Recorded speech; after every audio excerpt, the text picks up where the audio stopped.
Hello नमस्कार राम राम जी। तो आज ये वीडियो है निफ्टी आईटी और उसके कंपोनेंट्स के ऊपर।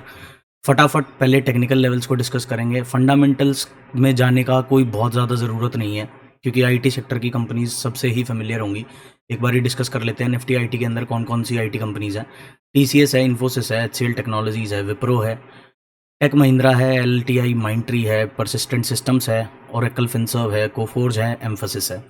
तो इन सारी कंपनीज के टेक्निकल चार्ट पैटर्न्स देखेंगे। आज काफ़ी क्लियर ब्रेकआउट हमें निफ्टी आईटी इंडेक्स में देखने को मिला है। तो एक एक करके सारी आईटी स्टॉक्स को डिस्कस करेंगे। अभी पहले देखते हैं इंडेक्स को। यहाँ पर अगर हम देखेंगे तो ऑल टाइम हाई से निफ्टी आईटी इंडेक्स अभी भी ऑलमोस्ट 15% डाउन है। तो अपसाइड प्रोबेबिलिटी कितनी है? प्रीवियस हाइज तक ही अगर प्राइस जाता है तो प्रीवियस हाइज तक ही 18% का अपसाइड मूव निफ्टी आईटी के अंदर है। अब चलते हैं और देखते हैं आईटी कंपनीज कहाँ ट्रेड कर रही हैं और क्या रिस्क रिवॉर्ड है, कौन सी स्टॉक्स ऐसी हैं जो फेवरेबल एरियाज पर मिल रही हैं। स्विंग ट्रेडिंग परस्पेक्टिव से कौन कौन सी स्टॉक्स को हम देख सकते हैं। तो TCS one of the biggest Giants, इसको अगर आप देखोगे अच्छा खासा बुल रन चल रहा है पिछले 2 महीने से। फेब मिड से लेके अभी तक वन वे मोमेंटम रहा है banking and financial services stocks में। कुछ सेक्टर्स अभी भी ऐसे हैं जो अंडर वैल्यूड हैं। टीसीएस में अगर आप अपसाइड देखोगे तो प्रीवियस हाइज तक अगर टीसीएस जाता है तो ऑलमोस्ट 30.86% का अपसाइड मूव है।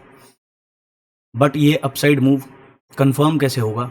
कंफर्म ऐसे ही होगा, आज की टीसीएस की क्लोजिंग 3500 प्लस अगर मिलती है, करंट प्राइस जो चल रहा है वो 3511 चल रहा है, 3500 के ऊपर टीसीएस मिलेगा तो आने वाले कुछ सेशंस में ही ये रहेगा आपका फर्स्ट टारगेट ऑलमोस्ट 8.5% का।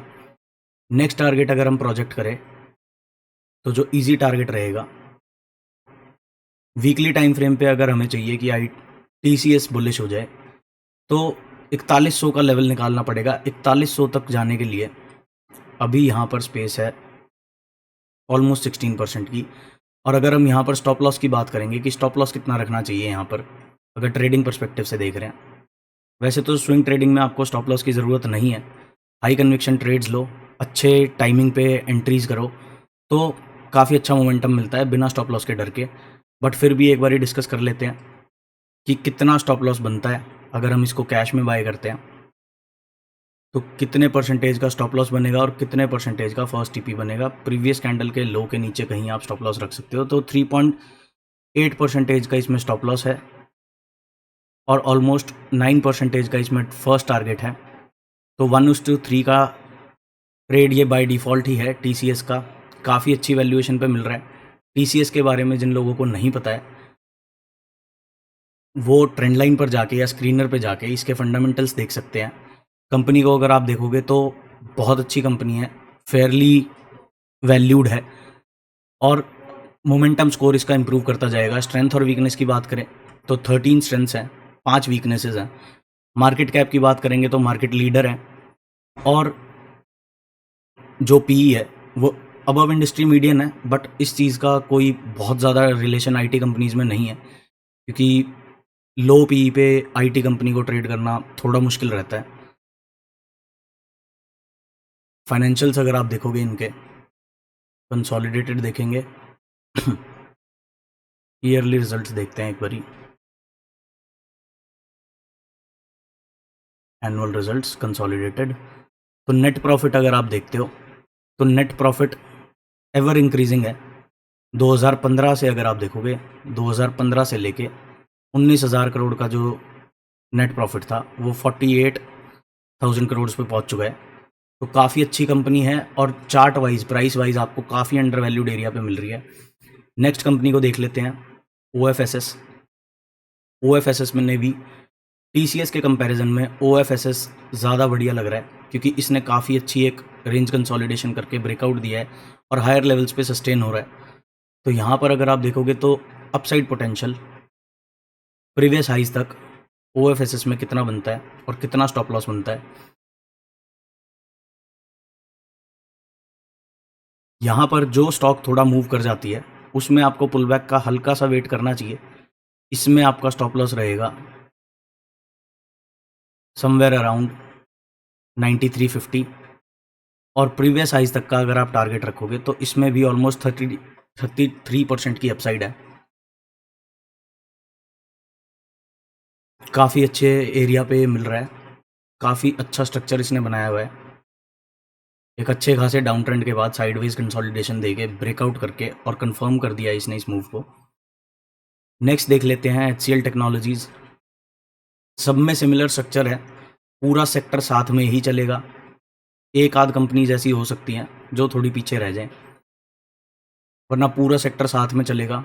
यहाँ भी अगर आप देखोगे तो प्रीवियस हाइज तक अगर HCL टेक्नोलॉजीज़ जाता है तो इसके पास भी ऑलमोस्ट 15% का एक अपसाइड मूवमेंट पड़ा है। Naukri.com को देखते हैं।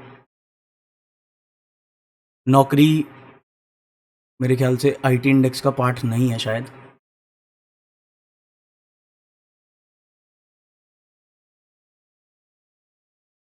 हाँ, नौकरी नहीं है, बट फिर भी देख लेते हैं, इसमें भी देख लेते हैं ऑल टाइम हाइज से कितने डिस्काउंट पे मिल रहा है। यहाँ पर अगर हम देखें तो ऑलमोस्ट 20% के डिस्काउंट पे Naukri.com आपको मिल रहा है।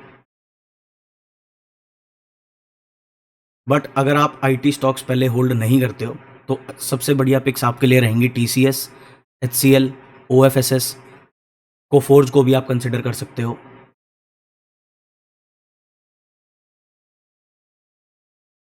परसिस्टेंट सिस्टम्स देख लेते हैं।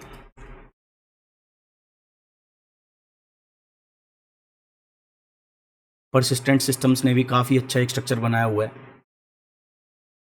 एक डाउन ट्रेंडिंग मूव के बाद शार्प रिकवरी देखने को मिली, फिर रेंज बाउंड कंसोलिडेशन, और अभी ये रेंज का एक्सपेंशन होने लगा है। तो यहाँ भी अगर आप देखोगे तो काफ़ी अच्छा स्ट्रक्चर है। अभी तक की हमने जितनी भी IT की स्टॉक्स डिस्कस करी उसमें सबसे अच्छा स्ट्रक्चर परसिस्टेंट सिस्टम्स का है। ये अपने ऑल टाइम हाइज के आसपास ऑलमोस्ट पहुँच ही चुका है और यहाँ पर 13% का अपसाइड मूव है। बट जब ये मूव करेगा स्टॉक तो ये इस सेक्टर को लीड करेगा। काफ़ी अच्छा प्राइस एक्शन फॉलो करता है persistent systems, one of my favourite stock है IT इंडेक्स के अंदर। नेक्स्ट बात कर लेते हैं कोफोर्ज की।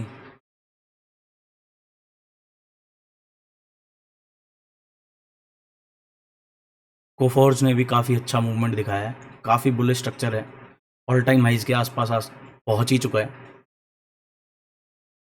काफ़ी ब्रिलियंट मूव इसने दिया है पिछले साल। तो कोफोर्ज में अगर आप देखोगे तो ये रिस्क रिवॉर्ड वाइज फेवरेबल नहीं है, स्ट्रक्चर वाइज अच्छा है, बुलिश है, बट अगर आप स्विंग ट्रेडिंग करना चाहते हो तो आपकी कोशिश ये रहनी चाहिए कि कोई भी स्टॉक अगर आप पिक कर रहे हो तो वो जितना नीचे के लेवल्स पे मिल जाए उतना बढ़िया है हमारे लिए। तो ये थी कुछ स्टॉक्स IT इंडेक्स की। आप अपने आप से भी IT इंडेक्स को एक बार स्कैन करो, जितनी भी IT कंपनीज आपको अच्छी लगती है उनको स्कैन करो। कुछ पूछना है तो मेरे से डिस्कस करो। इस वीडियो में डिस्कस की हुई किसी भी स्टॉक को मेरी तरफ से बाय या सेल की रिकमेंडेशन मत समझना। मैं सिर्फ आपको technical levels, price action wise जो चीज़ें अच्छी दिख रही हैं, रिस्क रिवॉर्ड वाइज जो चीज़ें फेवरेबल लग रही हैं, सिर्फ वो डिस्कस कर रहा हूँ ताकि आप अपनी ट्रेडिंग डिसीजन में या इन्वेस्टिंग जर्नी में एक फेयर आइडिया लगा पाओ कि किस तरीके से चीज़ों को देखना चाहिए और कैसे उनको वे फॉरवर्ड लेके चलना चाहिए। विप्रो को देखोगे आप तो विप्रो में भी काफ़ी अच्छा मोमेंटम बना हुआ है, काफ़ी सॉलिड रेंज बाउंड मूवमेंट दिखाने के बाद एक ब्रेकआउट दिया है और यहाँ पर आने वाले दिनों में IT सेक्टर में हमें काफ़ी अच्छा मोमेंटम देखने को मिल सकता है। बात करेंगे अगर बैंकिंग और फाइनेंशियल सर्विसेज सेक्टर की तो HDFC से स्टार्ट करते हैं और उसको भी समझना स्टार्ट करते हैं थोड़ा सा।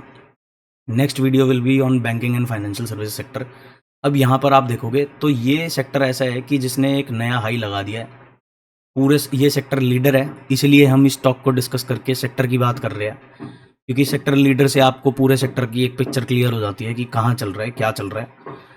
तो यहाँ पर अगर आप देखोगे तो HDFC बैंक ने इसी महीने में एक हाई लगाया है और अभी ये थोड़ा कंसोलिडेशन के मूड में है। तो यहाँ पर जब तक पुल बैक कंप्लीट नहीं होता है तब तक फ्रेश एंट्रीज के लिए थोड़ा सा अवॉइड करना सही रहेगा। बाकी सबसे ज़्यादा strength banking and financial services sector में ही है।